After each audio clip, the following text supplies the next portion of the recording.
yung opinion ko, talagang meron na. Dahil saan kukuha o huhugot si Ombudsman Remulla ng impormasyon kung wala siyang personal na alam dyan? Hindi naman siya pwedeng mang-imbento o magbigay ng tip na gawin nyo ito. You must remember, the ICC, meron sila, kahit nga sa kanilang mga desisyon o order, may redacted portion. Yung ibig sabihin, may portion na hindi nila gusto malaman ng publiko. So, may paraan rin sila na para matuloy yung pag-aresto. They will not give all information. They will just allow certain information to be given at certain times as a matter of strategy which is allowed in the rules. So, sa ganyang katayuan, may talagang alam si Ombudsman Remulla. Unless sasabihin niya na na nagsisinungaling siya. May inaamin ba siya sa atin ngayon?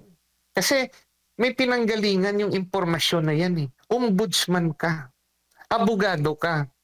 Saka hindi ka lang ordinary government officials.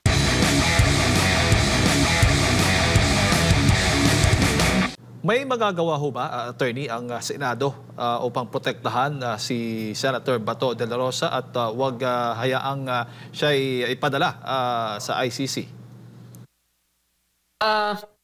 Kahit anong pronouncement na gagawin ng Senate President, kung papasukin ng pulis ang Senado at kunin si Senator de la Rosa, anong magagawa ng mga senador?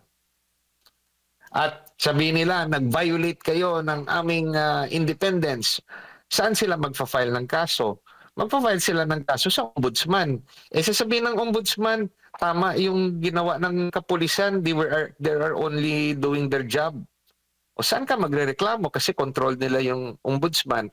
Especially if the ombudsman would take the position na tama yung interpretasyon ng DOJ o tama yung interpretasyon ng kapulisan. Saan tayo magrereklamo?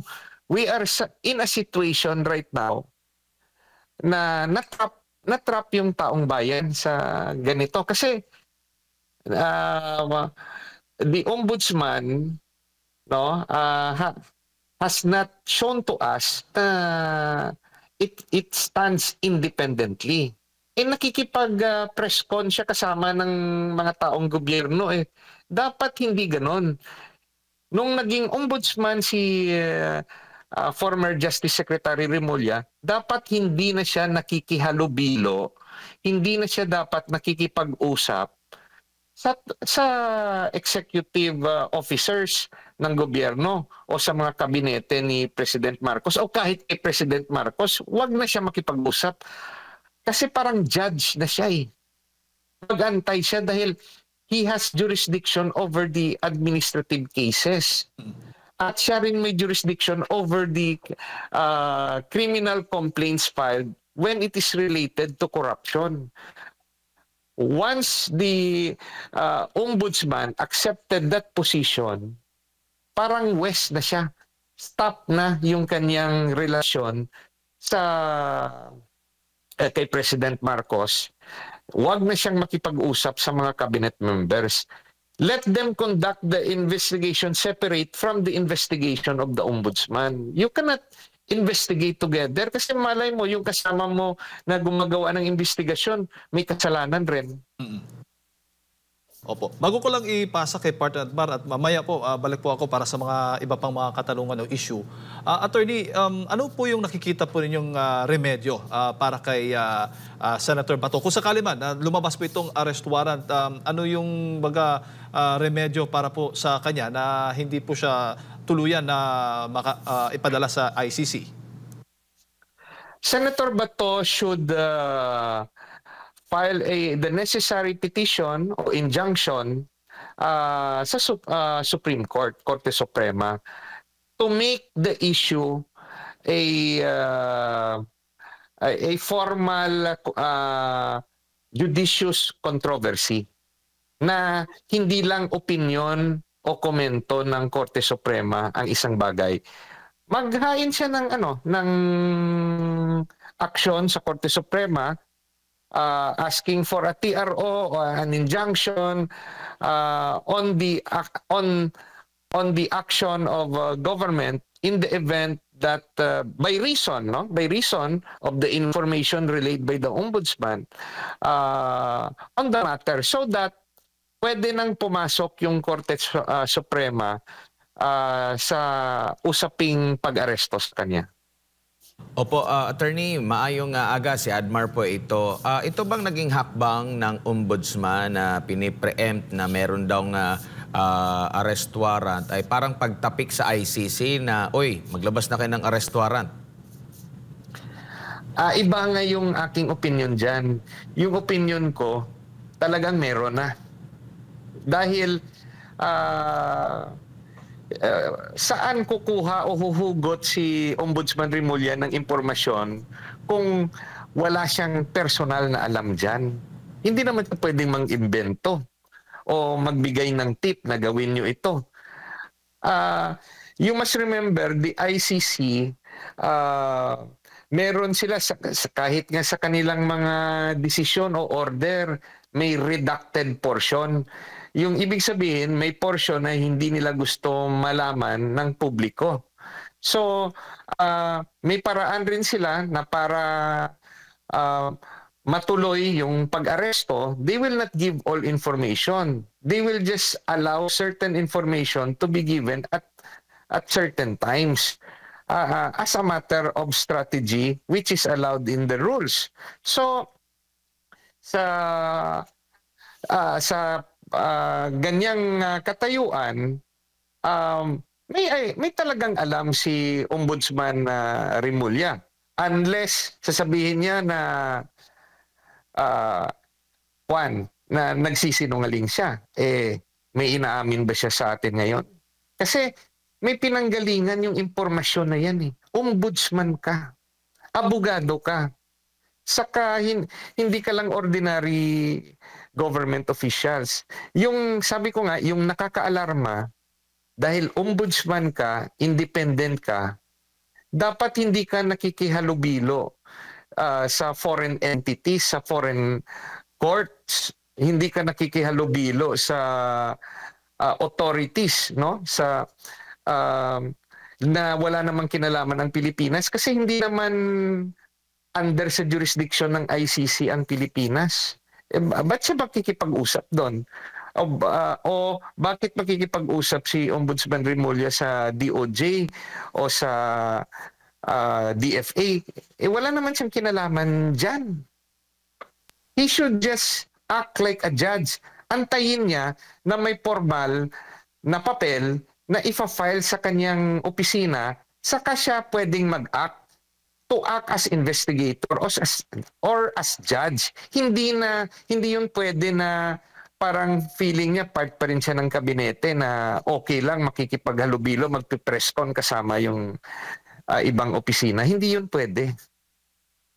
Opo, at kung matatandaan natin noon, Attorney, kabilang po sa nanindigan na hindi nasaklaw ng ICC ang Pilipinas ay itong si Ombudsman Remulla. So, kumbaga, parang Remulla versus Remulla itong mga pahayag niya ngayon kasi nakikipag-ugnayan siya mismo direkta doon sa ICC. Meron nga siyang kopya noong hindi pa opisyal na arrest warrant po, Attorney. You must remember na yung stand na hindi tayo covered ng ICC nanggaling mismo sa kay President BBM.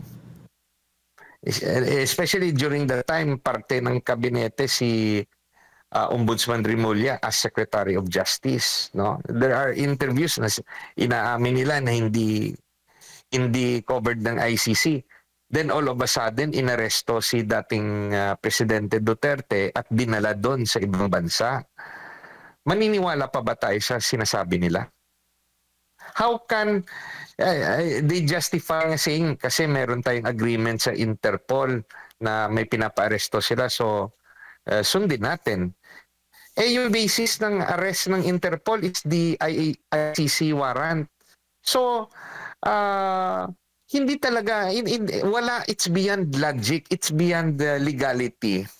Yung motibo na bakit nila susundin yung Interpol request base sa isang order na galing sa ICC na sinasabi nila mismo na hindi natin nire-recognize. Iba yung motivation. The motivation, especially sasabihin na working naman yung ating justice system, gumagana naman. The only justification na maibigay sa ICC yan kung we have a failed judicial system. Humihingi nga yung ibang grupo ng Truth Commission. Paano ka hingi ng Truth Commission? Yung taong iimbestigahan mo, pinadala mo na sa ibang korte, sa ibang bansa. Paano niyan masasagot yung mga katanungan mo sa loob ng Pilipinas? Nung pinatawag ng Senado si dating Presidente Duterte, pumunta naman siya. Nag-cooperate naman yung tao sa proceedings at sinabi niya, kung may kaso kayo sa akin, i-file nyo. Iba lang talaga ang gobyernong ito sa ngayon. Yung sinasabi sa atin, sa publiko, na wala ng jurisdiction ng ICC, iba yung ginawa nila sa baba. Talagang kinuha nila si dating Pangulong Duterte at dinala sa mga banyaga. Maling-mali yun. Opo, at sinapawan na ba nila ng ombudsman ang trabaho ng DFA na unang makikipag-ugnayan dapat ukol dito, attorney?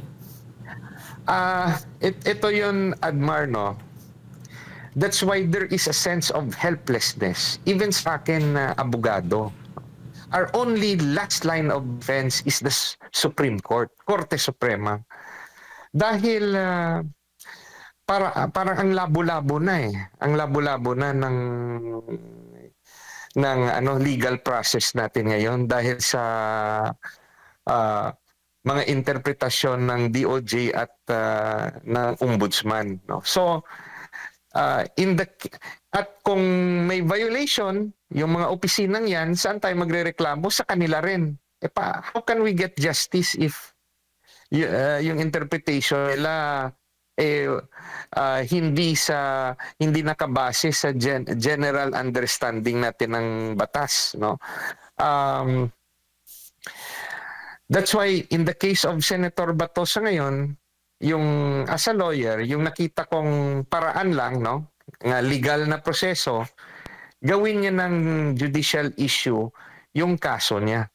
Mag-file siya ng necessary petition sa Korte Suprema to force the government to answer it.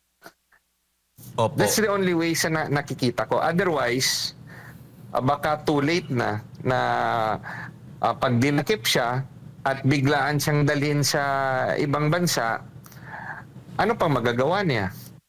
Kasi kung may violation, di magrereklamo na naman sa ombudsman, sino yung magdidesisyon? Yung ombudsman rin.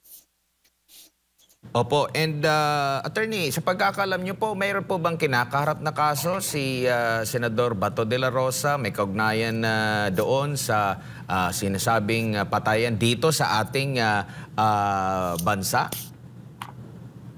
I have no personal knowledge tungkol dyan. So, lahat naman ng mga opisyal ng gobyerno, kung may ginawa silang masama, karapatan rin ng nagrereklamo na mag-file ng complaint, no? So, kung walang complaint hanggang sa ngayon, ibig sabihin, walang ebidensya o kulang yung ebidensya o hindi direct yung ebidensya. Kung may nagkamali man noong sa drug war, yung pag-implement ng ibang mga kapulisan. Or, you must remember, mga kapulisan na parte ng sindikato ng illegal na droga. Sila nagpapatayan. Pinapatay nila yung sarili nilang tao para hindi kumanta at hindi isumbong kay dating Pangulong Duterte na involved rin pala yung kapulisan. I cannot see the logic, no, sa pagbati ko sa war on drugs kasi during the time, let's say yung mga preso natin, they comprise around 70 to 80%. Let's say more or less ng preso, drugs related. Kung may utos si dating Pangulong Duterte na patayin yung mga drug pusher, drug addict, bakit ganon karami yung mga nasa loob ng kulungan? Buhay. Buhay sila. Hindi sila patay. They compose yung mga number of people jailed nung panahon ni dating Pangulong Duterte. So, isa pa, ito. Parte ng gobyerno ngayon si Secretary Anyo, no? Who was a former DILG secretary nung panahon ni Tatay Digong. Siyempre, bilang DILG secretary, dapat siya yung may alam kung totoo ito o hindi. Yung mga EJK na yan. Matagal siya dyan sa DILG. O bakit ang tahimik ni Secretary Anyo tungkol dyan? Ba't hindi nila imbestigahan si Secretary Anyo at tanungin, may EJK ba talaga? Matagal ka dyan sa DILG. Ba't hindi mo binuksan yung investigasyon? Kung may kasalanan yung mga pulis o yung si dating Pangulong Duterte. Yan yung mga bagay na may disconnect eh. Bakit hindi imbestigahan si Secretary Anyo? He was a secretary of the DILG. Diba? He has all the documents. He has all the power to get the necessary information to find out the truth. May utos ba si dating Pangulong Duterte na gumawa ng EJK?